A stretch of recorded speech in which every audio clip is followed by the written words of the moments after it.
అందరి జీతాలు పెరుగుతున్నాయి, ప్రభుత్వాలకు అన్నిటిగా బాగానే ఉంది. ఒక ఆటో కూడా పాడైపోతున్నాడు. వచ్చినా కూడా తెల్లవారిసరికి రూపాయి ఉండట్లేదు, మళ్ళీ అడుగు తినే పరిస్థితి వచ్చింది. కొద్దిగా తగ్గిస్తే బాగుంటుందని నా ఆలోచన. మధ్యతరగతి కుటుంబం రోజు రోజు అనగారిపోతుంది, దిగజారిపోతుంది. ఇటు సావలేక వాళ్ళ బతకడం అంతే. ఫ్రీ బస్సులు పెట్టి మమ్మల్ని సంక నాకించింది ఈ ప్రభుత్వం. 200 పొద్దున 200 కొట్టించా, తిరిగి 200 మళ్ళీ 200 గ్యాస్ కొట్టుకున్నా. ఇంక మా పని తిరగడం ఎండకి. ప్లేస్ ఒకటి చూసుకొని బొచ్చి పట్టుకొని అడుక్కోవడం ఇంకా అంత తప్పించేముంది. అదే 22 ఏళ్ళు పరిపాలించిన చంద్రబాబు నాయుడు ఏం చేశాడు అడగండి. మరి ఈయన ఫ్రీ బస్ పెట్టాడు, ఏదో 10,000 ఎత్తున్నాడు. మాకు దేనికి గ్యాస్ రేట్లు పెంచింది దానికి కూడా చాలా పరిస్థితి ఏముందో అడుగుతుంటామే. పెరుస్తుందా పోతే ఆత్మహత్యలు చేసుకోవడమే, ఇంకేం లేదు. మేము ఆటో డ్రైవర్లము చాలామంది ఉన్నాము. బ్రతకడానికి కష్టం అవుతుంది ఇవాళ. ఒకప్పుడు ఒకరు 500 సంపాదిస్తే ఇంటికి వెళ్ళి ప్రశాంతంగా ఒక మొదటి తిని పడుకొని మళ్ళీ తెల్లవారులేసింది. ఇప్పుడు ఏంటంటే 1000 రూపాయలు సంపాదించినా కూడా తెల్లవారుసరికి రూపాయి ఉండట్లేదు, మళ్ళీ అడుగు తినే పరిస్థితి వచ్చింది. దానికి తోడు ఇక్కడ ఏంటంటే పెట్రోల్ పెరిగిపోతుంది, గ్యాస్ పెరిగిపోతుంది, కంట్రోల్ లేదు, పప్పులు పెరిగిపోతున్నాయి, ఉప్పులు పెరిగిపోతున్నాయి, అన్నీ పెరిగిపోతున్నాయి. ఈ ప్రభుత్వం అసలు చేసేది ఏమీ లేదు. పేద ప్రజల కోసం ఏమి ఆలోచించట్లే. ఉన్న వాళ్ళ కోసం ఆలోచిస్తుంది, ట్యాక్సీలు చేస్తుంది అని. లేనివాడి కోసం, ఆటో డ్రైవర్ల కోసం ఏమీ చేయట్లేదు. మళ్ళీ పైగా ఫ్రీ బస్సులు పెట్టి మమ్మల్ని సంక నాకించింది ఈ ప్రభుత్వం. అది ఎందుకంటే ఇప్పుడు బ్రతకాలంటే ఎలా బ్రతకాలరా దేవుడా అని తెల్లవారులేసి ఆలోచన చేస్తున్నాం. మేము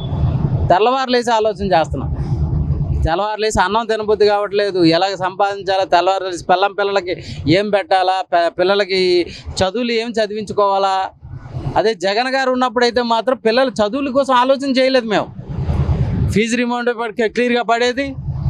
మళ్ళీ ఇంటికి వచ్చి బాబు మీకు ఫీజు రిమెంబర్మెంట్ వచ్చింది, మీరు సంతకాలు పెట్టాలని చెప్పి క్లియర్గా చేసి మళ్ళీ కాలేజీ పంపించి మాకు ఇచ్చేసేవారు. ఈ ప్రభుత్వంలోన ఈ సచివాలయాలకు వెళ్తే కూడా దిక్కు మొక్కు లేకుండా పోయింది మాకు. ఇక్కడ ఎవరిని అడిగినా కూడా మాకు తెలియదు, మీకు తెలుసా, మీకు తెలిస్తే మాకు ఆర్డర్ వచ్చే వరకు ఆగండి మీరు, లేదంటే మేము అప్పుడు మాట్లాడతాం, మళ్ళీ రండి అంటాడు. ఎప్పుడు రమ్మంటాడో తెలియదు, ఆడిగే తెలియదంట, సచివాలయంలో ఉన్న ఆఫీసర్కే తెలియదంట. ఇలాంటి ప్రభుత్వాలలో బతుకుతున్నాం మేము. 2 ఏళ్ళ పరిపాలించిన జగను 4 సంవత్సరాలు, 2 సంవత్సరాలు కరోనా పోయింది. 2 ఏళ్ళ పరిపాలించడంలో ఎన్నో పథకాలు ఎంతో మేలు చేశాడు పేద ప్రజలకి, అందరూ గుర్తుపెట్టుకున్నారు. అదే 22 ఏళ్ళు పరిపాలించిన చంద్రబాబు నాయుడు ఏం చేశాడు అడగండి. మరి ఇప్పుడు నాకు చదువు రాదు, నేను వాళ్ళు వీళ్ళు చెప్పిందే విని కూడా నేను కూడా ఆలోచన చేస్తాను. నాకు కూడా ఎంతో కొంత బుర్ర ఉంది కదా. మరి ఏది చేశాడు పేద ప్రజలకు, ఏం చేశాడు అడగండి. ఏం చేశాడు చెప్పండి. ఏమండి, జగన్ వల్ల అయితే జగన్ ఆటో డ్రైవర్లకు 10,000 ఇచ్చాడండి. ఇదే చంద్రబాబు నాయుడు 200 రూపాయలు ఇచ్చాడు, రోడ్డు ట్యాక్స్ కట్ చేశాడు మాకు ఆటో డ్రైవర్లకి. ఆ రోజు అడగలేదు, ఈ రోజు అడగలేదు. మేము ఎవరిని అడుగుతాం చెప్పండి, ఎవరిని అడగాలి? ప్రజలు ప్రభుత్వానికి ఉండాలా, పేద ప్రజలకి హెల్ప్ చేయాలని. పెరుస్తుందా పోతే ఆత్మహత్యలు చేసుకోవడమే, ఇంకేం లేదు. ఎందుకంటే ఈ ప్రభుత్వం పట్టించుకోదు, అడిగి ప్రయోజనం లేదు. ఏమనంటే గట్టిగా ఏమనంటే పోలీసు వాళ్ళు వస్తారు, తీసుకెళ్ళి లోపల వేస్తారు. పేదవాడ ప్రభుత్వం జగన్ ప్రభుత్వమేనండి. ప్రభుత్వాలు ఈ పార్టీల పరంగా కాదు, మేలు చేశాడా లేదన్నది ఆలోచన చేయండి ఎవరైనా. అంతేగాని ఇది ప్రభుత్వం ఇది చేశాడా అది చేశాడా కాదు. ఎవరు మేలు చేస్తే వాళ్ళ పేరే చెప్పుకుంటాం మనం. చంద్రబాబు నాయుడు మేలు చేస్తే చంద్రబాబు నాయుడు పేరే చెప్తాం. ఈ టైపు అసలు కిరాయిలు ఉండట్లేదు. ఈ 12 రోజుల్లో 6 సార్లు పెరిగింది. నిత్యావసర వస్తువులు కూడా బాగా పెరిగిపోతున్నాయి. అసలు చాలా ఇబ్బంది పడుతున్నాం. ఇటైపు ఇంటద్ది కట్టుకోవాలా, ఆటో కిరాయి కట్టుకోవాలా, ఇటైపు కిరాయిలు అయితే ఏం ఉండట్లేదు. అసలు బాగా ఇబ్బంది పడుతున్నాం. ఇటైపు పిల్లలు స్కూల్ ఫీజులు, రేపు నెలలో మళ్ళీ స్కూల్ ఫీజులు ఉన్నాయి, ఇవన్నీ ఉన్నాయి. చాలా ఇబ్బంది పడుతున్నాం. అసలు మరి ప్రభుత్వమే ఆదుకోవాలి. అసలు కొద్దిగా తగ్గిస్తే బాగుంటుందని నా ఆలోచన. కొద్దిగా సీఎంజీ అట్లా జగన్ వల్ల కారణం అని అంటే పైన ఏమో యుద్ధాలు జరుగుతున్నాయి, దానివల్ల ప్రభావం వల్ల పెరుగుతున్నాయి అని అంటున్నారు. మరి అది అమ్మో, అసలు ఇంకా ఏదో కూలీనాలో పనికి వెళ్ళాల్సిందే. ఇంకా మేము ఇట్లా ఆటోలు ఇంకా తోలే పరిస్థితి అయితే లేదు. అసలు చాలా ఇబ్బంది పడుతున్నాం భార్య పిల్లలతో. మరి అసలు ఏం ఉండట్లేదండి. ఈ ఓలా ర్యాపిడోలు వచ్చినప్పటి నుండి మాకు అసలు కిరాయిలు బాగా పడిపోయినాయి. అసలు అసలు చాలా ఇబ్బంది పడిపోతున్నాం. మేము 60 రూపాయలకి వెళ్ళే కిరాయికి బైకుల వాళ్ళు 20 రూపాయలు 30 రూపాయలకే తీసుకెళ్ళిపోతున్నారు. మా కిరాయిలు బాగా తగ్గిపోయినాయి. దానికి మరి ప్రభుత్వమే కొద్దిగా ఆదుకోవాలని నా ఆలోచన అండి. గ్యాస్ బండి వస్తుంది మాకు. పెట్రోల్ డీజిల్ కొంతమంది రావట్లా, కొంతమంది కొత్త బంకుల్లో కూడా రావట్లా. దానికి మనం ఏం చేస్తాం? పెంచారుగా 3 రూపాయలు పెంచారు. పెట్రోల్ 3 రూపాయలు పెంచారు, డీజిల్ 3 రూపాయలు పెంచారు. మా గ్యాస్ సామాన్య ఒకటే. ఇప్పుడు మేము 400 అద్దె కట్టాలి. 200 పొద్దున్న 200 కొట్టించా, తిరిగి 200 తోలా, మళ్ళీ 200 గ్యాస్ కొట్టుకుంటున్నా. ఇంక మా పని తిరగడమే ఎండకి. ఏదో ఒక దేవుడి దయ వస్తా ఉంటే అప్పుడప్పుడు ఎప్పుడైనా కిరాయి పెడుతుంది అనుకోండి, అవి మాకు కనబడతాయి. అద్దె కట్టాలి కదా 400. అది చాలా ఇబ్బంది ఎదుర్కొంటున్నాం. పెరుగుతున్నాయి, నిత్యావసర వస్త్రాలు పెరుగుతున్నాయి, పెట్రోల్ ధరలు పెరుగుతున్నాయి, అన్ని పెరుగుతున్నాయి. అన్ని ఇబ్బందులు ఎదుర్కొంటున్నాం తప్ప మధ్యతరగతి కుటుంబం రోజు రోజుకి అనగారిపోతుంది, దిగజారిపోతుంది. అది పరిస్థితి. ఎందుకు కారణం అండి? ఇప్పుడు నడిచేది టీడీపీ గవర్నమెంట్. జగన్ గారికి సంబంధం ఉంది ఇందులో?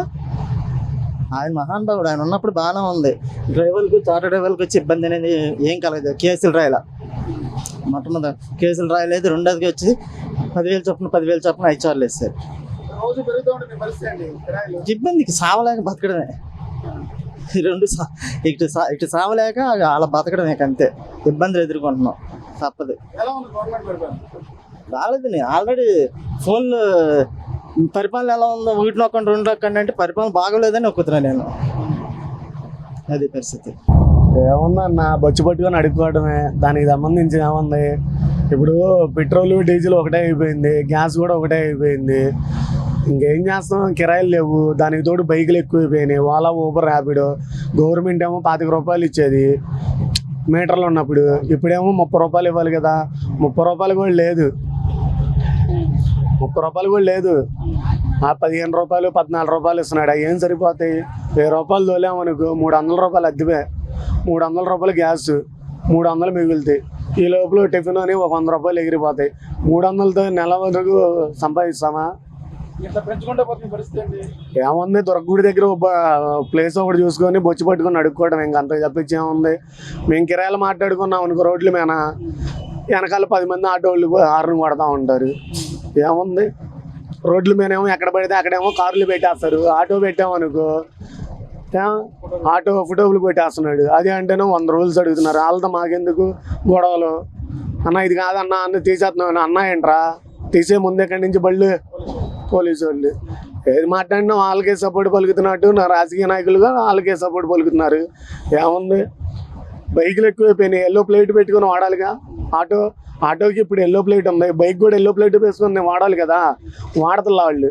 రేపొద్దున ఏమైనా జరిగిందనుకో అప్పుడు ఏంది కారణం? దాని గురించి ఎవరు మాట్లాడతల్లా. లోకేష్ బాబు గారిని ఎన్నిసార్లు అడిగాము, ఏం చెప్పట్లా. దానికి తోడు ఉచితం బస్సులు అవుతున్నాయి. ఇంకా మా ఆటోలు ఎవరు ఎక్కుతున్నారు? దానికి కూడా అంతంత మాత్రంగా ఉంది. ఏం చేస్తాం? దాని గురించి మాట్లాడామనుకో వీడు మా ఆపోజిట్ అని 100 ముద్రలు వేస్తారు. ఎందుకు? మా పని మేము చూసుకున్నాం అనుకో ఏ బాధ ఉండదు. మాట్లాడామనుకో ఆపోజిట్ వీడు వైసీపీ వాడు అని మా మీదకి తెల్లారి గొడవలు. ఎందుకన్నా? మహేంద్రవరంలోనే సిఎన్జి భాగ్యనగర్ గ్యాస్ ఉత్పత్తి అవుతుంది. మా నాగాలంకలోనే మెగా గ్యాస్. కానీ వీళ్ళు రేట్లు పెంచుకు తగ్గడమేంటి? యుద్ధం వచ్చిందండి, తప్పు కదా. అవును, అక్కడెక్కడ యుద్ధం జరిగిందండి. ఇక్కడేంటి అన్న, వీళ్ళు ఏంటంటే మోడీ గారు కానీ చంద్రబాబు నాయుడు గారు కార్పొరేట్ సంస్థలకు వత్తాసు పలికి వీళ్ళు రేట్లు పెంచడం తప్ప చేసేది మరి మా బతకడానికి తప్పదు కానీ తోలాలుగా కొట్టియాలి. చేసేది ఏమన్నా తప్పదు, ఇంకా అంతా గవర్నమెంట్ చూసుకోవాలి. ఆ పరిస్థితి అని చేసేది చూస్తే గవర్నమెంట్ అని చూడాలి. ఏం చూసేది కనపడలేదు. ఇక ఫ్రీ బస్ పెట్టాడు. ఇప్పుడు పోయి ఫ్రీ బస్ పెడితే అట్ట జగన్ ఉన్నాడు, మామూలుగా డబ్బు వేసాడుగా ఫ్రీ బస్ పెట్టలా. ఈయన ఫ్రీ బస్ పెట్టాడు, ఏదో 10,000 ఎత్తున్నాడు. మాకు దేనికి గ్యాస్ రేట్లు పెంచింది అంటే కూడా చాలు. అంతకుముందు ఎంత 80 రూపాయలు అట్ట ఉండేది. ఈ లోపల పెంచేశారు 97, 95 రూపాయలు. ఎట్ట బతికేది? నువ్వు చెప్పు. నువ్వు నేనేం చేయగలవా? పెరిగితే కొట్టించుకొని వెళ్ళడం తప్ప. చెప్పు, నువ్వు నేనేం చేయగలవా? బంకోని అడుగుతావు, నువ్వు అడగలేవుగా. పైన వాళ్ళని అడుగుతావా? అడగలేవుగా. ఏం చేస్తావు? తప్పదుగా అన్న. వాళ్ళకి డబ్బులు కావాలి, మనకి డబ్బులు కావాలి. పరిస్థితి ఏముందో అడుగుతుంటమే, అన్నీ పెరిగిపోతున్నాయి. ఒక ఆటో వాడికే పెరగట్లా, అందరికి పెరుగుతున్నాయి. అందరి జీతాలు పెరుగుతున్నాయి, ప్రభుత్వాలకు అన్నిటిగా బాగానే ఉంది. ఒక ఆటో వాడే పాడైపోతున్నాడు, నాశనం అయిపోతున్నాడు. అది ఇంకా దానికి మించి చెప్పేదే ఉందని.